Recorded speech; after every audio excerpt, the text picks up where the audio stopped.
Buenas noches.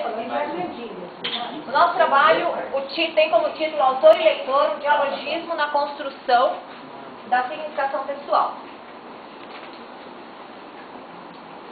Esse trabalho ele faz parte de um projeto de pesquisa sobre leitura da Faculdade de Filosofia e Ciências de Letras e Letras de Jacarezinho aqui no Paraná. É a Universidade Estadual do Norte do Paraná.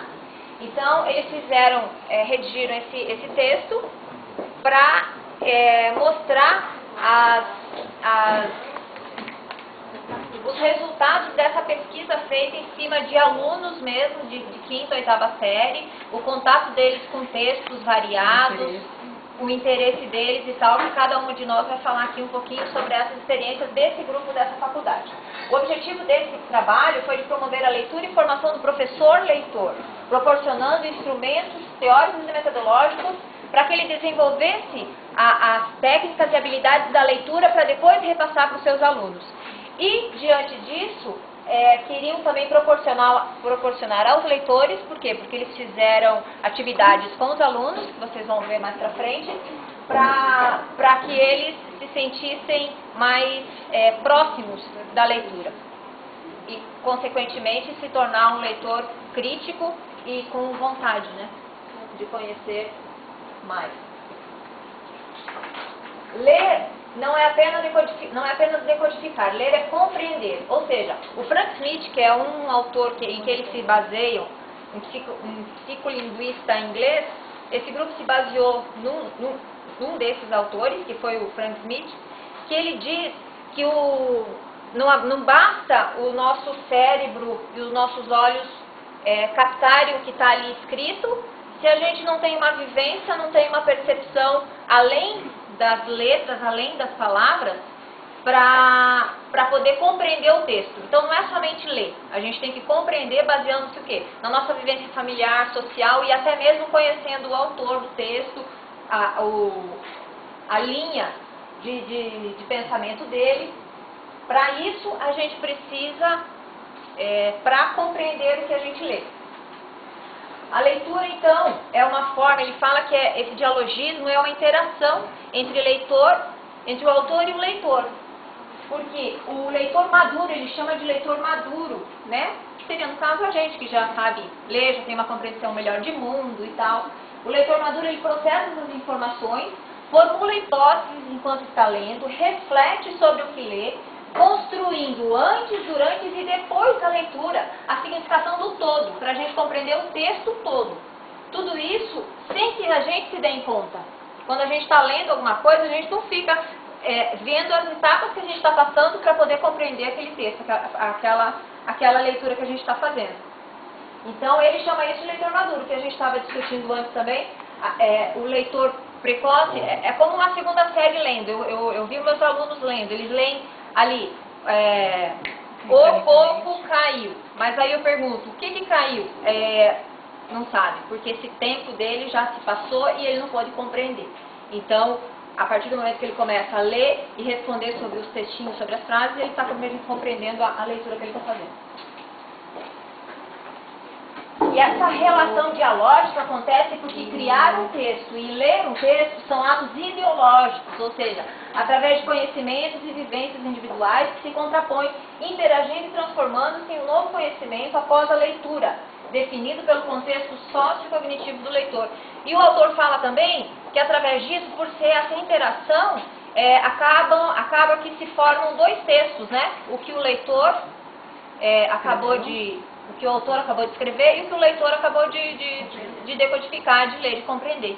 Então, acaba saindo um terceiro texto, entre aspas, que foi a compreensão daquilo que está escrito.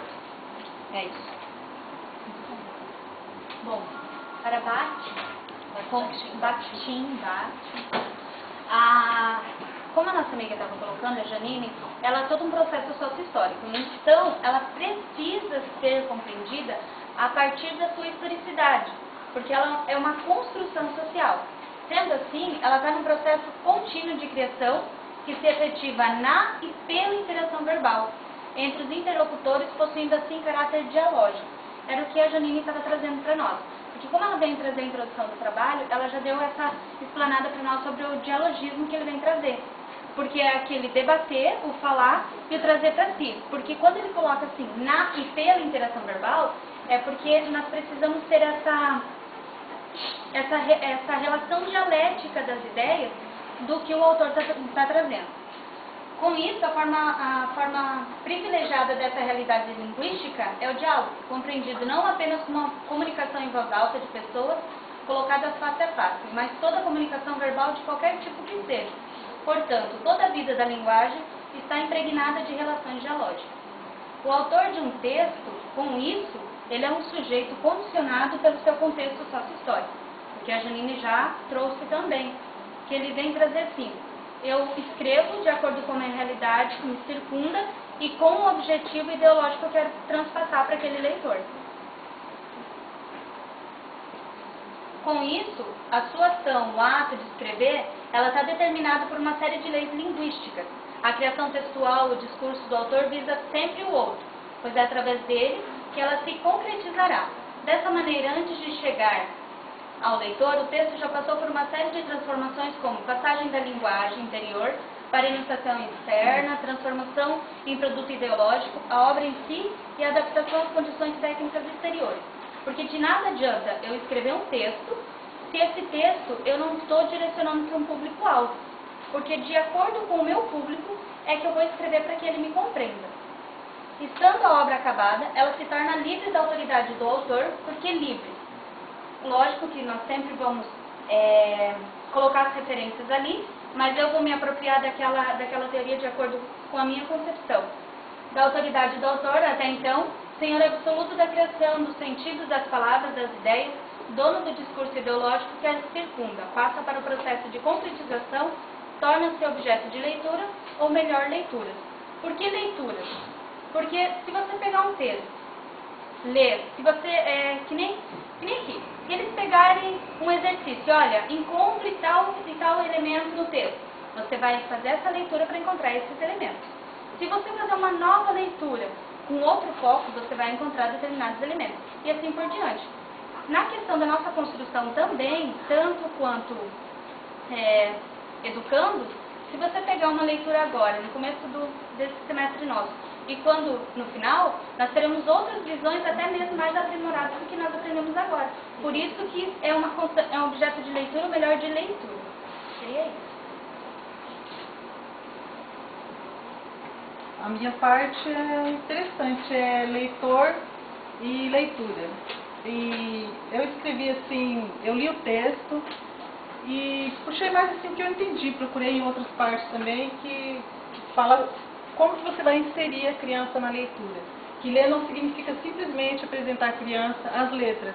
Você tem que fazer ela pegar gosto, que existe toda uma artimanha inserida na leitura, no texto. Você tem que fazer a criança perceber esse extraordinário mundo, né? Ela tem que pegar gosto por aquilo. E que o bom leitor, o que é bom mesmo, que gosta de ler e entender, ele chega ao vício de devorar livros, e não é só livro, ele vai pegar texto, ele quer entender, e é isso que dá o prazer da leitura. Eu também coloquei que a criança tem que entender o emanado que vem do livro. Não adianta você mostrar um livro com uma capa bonita, um desenho lindo, e a criança não entender o emaranhado da história, o enredo, porque é esse princípio que vai fazer a criança tomar gosto pela leitura. E o cultivo da leitura vem ganhando muito espaço, principalmente nas escolas. Inclusive na minha escola tem os dias da contação de histórias, que as professoras contam história e as crianças fazem e praticam leitura também. Aí, quando eu li o texto, que eu não sou muito de ler, francamente, eu gosto de ler, mas não sou aquela pessoa assim que desvenda, que é apaixonada, então. Mas depois que eu li o texto que foi passado pra gente, eu pude perceber a importância da leitura na vida do ser humano. E que também o gosto pela leitura pode ser cultivado à medida que somos construídos como leitores, porque a gente vai formando o leitor, vai se formando, a gente vai pegando gosto, você vai ensinando a criança, né, como ler, e vai sendo construído o leitor. Então, finalmente, podemos afirmar que o ato de ler não se baseia apenas em devorar bibliografias, mas ler com seriedade os livros que nos interessam desfrutar deste prazer, entrar na história, pois, como já disse o grande Rubens Alves, ler é fazer amor com as palavras. Então, a minha parte pegou mais sobre o processo do projeto deles, né, o processo do projeto que eles desenvolveram com as crianças. Então, foram selecionados alguns textos e as perguntas de interpretação textual. Essas perguntas eles fizeram de um jeito para que não fossem tão objetivas, que seria obrigatoriamente que a pessoa entendesse aquele texto, compreendesse, lesse e entendesse, para responder aquelas perguntas que foram dadas pelas crianças.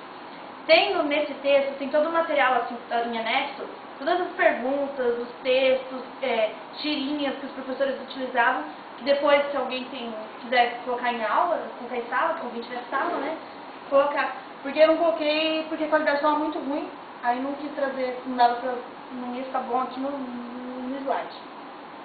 Então, quando eles inseriam esse material, no primeiro momento os alunos rejeitavam o material e demonstravam falta de interesse. Porque nesse momento, eles simplesmente inseriram o material, sem uma discussão prévia sobre o que era. Algumas crianças não tinham facilidade de entender uma tirinha, por exemplo, se ela não tivesse texto. Então foi trabalhado, nesse momento não foi trabalhada essa questão. Posteriormente, depois eu estou me adiantando, no segundo momento, eles trabalhavam já, eles discutiram, trouxeram as crianças, montaram um grupo, fizeram discussões. Então, como que a gente viu aquela tirinha naquele momento? E aí, cada um explicava, e eles procuraram contextualizar as crianças naquele contexto, naquele tema abordado nas tirinhas ou nas charges, nos textos. Eles utilizaram matérias de revistas também. Então, como eu disse, já no segundo momento. Então, essa discussão, e daí são palavras dos professores, né, no texto mesmo. Essa discussão nos possibilitou trabalhar com algumas estratégias como motivar os alunos, incitá-los a ler, direcioná-los aos propósitos implícitos e explícitos da leitura, acionar conhecimentos prévios relevantes para o conteúdo em questão, formular previsões sobre os diferentes gêneros textuais. Quando é um quadrinho, uma charge, um conto, sobre o autor, data de publicação, esclarecer o intuito de leitura, se para aprender, para comunicar, por prazer, entre outros. Então, nesse segundo momento, eles já tinham todo um contexto já para entender aqueles textos. E foi bem diferente, assim, tiveram resultados bem melhores.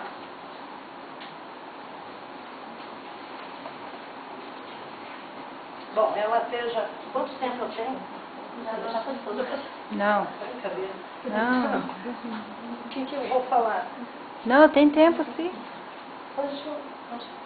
Bom, então, que ela se referiu ao segundo momento. Nesse segundo momento, eles conseguiram diminuir essa dificuldade e angariar uma maior atenção dessas crianças. Então, no caso, a quinta e sexta série, que fala no texto, teve uma dificuldade maior. E a sétima e a oitava foi mais positiva. Os textos, como falou aquela professora que esteve aqui da UFSC, eles têm um público direcionado. Eu queria ainda falar sobre a minha experiência pessoal. Eu trabalho 2 anos e meio numa biblioteca. Nós temos de ensino infantil, pequenos, até o 3º médio. Eu sou uma notória devoradora de livros. Eu aprendi a ler com 5 anos e nunca deixei de ler na vida. E eu penso que tem que ter todo um jogo, uma política especial de um professor para atingir um aluno com a leitura. Não adianta o professor chegar e achar que é importante, porque é muito importante, ler Iracema de José de Alencar. E eles passam para os alunos, vocês vão ler 8ª série, 7ª série. Ninguém aguenta aquilo, eles não podem, eles não conseguem, eles não têm intertextualidade, eles não têm um conhecimento prévio. O que eu faço na biblioteca? Eu faço um desserviço. Eu chego, vem cá, fulaninho, do que você gosta? Ah, eu gosto de avião. Eu busco um livro que se relacione com esse assunto, porque eu acho que para despertar esse gosto por ler numa criança, você tem que primeiro oferecer para eles leitura de fruição, coisa gostosa de ler. Gibi, livro legal, as meninas adoram história de adolescente, o Diário de Lúcia Helena, A Poderosa.